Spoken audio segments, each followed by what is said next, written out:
Une visite d'État de 3 jours pour renouer avec la Chine. Emmanuel Macron est arrivé ce mercredi à l'aéroport de Pékin. Cet après-midi, le président français va insister sur les liens culturels en inaugurant le festival franco-chinois Croisement, présenté comme le plus grand festival étranger en Chine. Jeudi, les échanges seront plus politiques. Le président français doit s'entretenir avec son homologue chinois Xi Jinping. Au menu des discussions, la guerre en Ukraine. Objectif pour Emmanuel Macron, maintenir le dialogue et éviter que le géant asiatique ne bascule dans le camp de la guerre. La guerre menée par la Russie en Ukraine a profondément atteint l'ordre international que nous connaissons depuis 1945.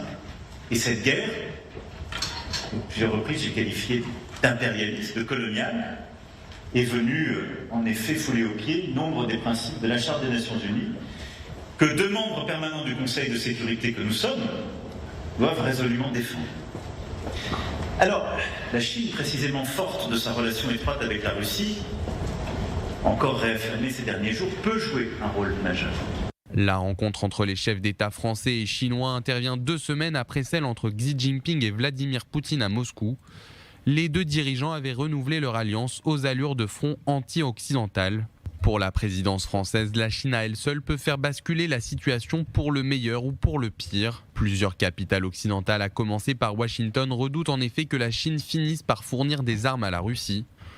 La France assume, à l'instar de l'Allemagne, de continuer à parler avec la Chine, se démarquant ainsi de l'approche teintée de confrontation adoptée ces dernières années par les États-Unis.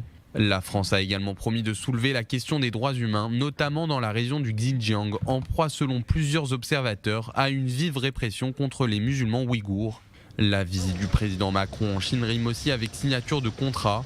La délégation française a ainsi embarqué plus de 50 chefs d'entreprise, dont les dirigeants d'Airbus, EDF, Alstom ou encore Veolia. Emmanuel Macron doit terminer vendredi sa visite à Canton, où il aura un échange avec des étudiants chinois, avant un nouveau dîner plus informel avec Xi Jinping.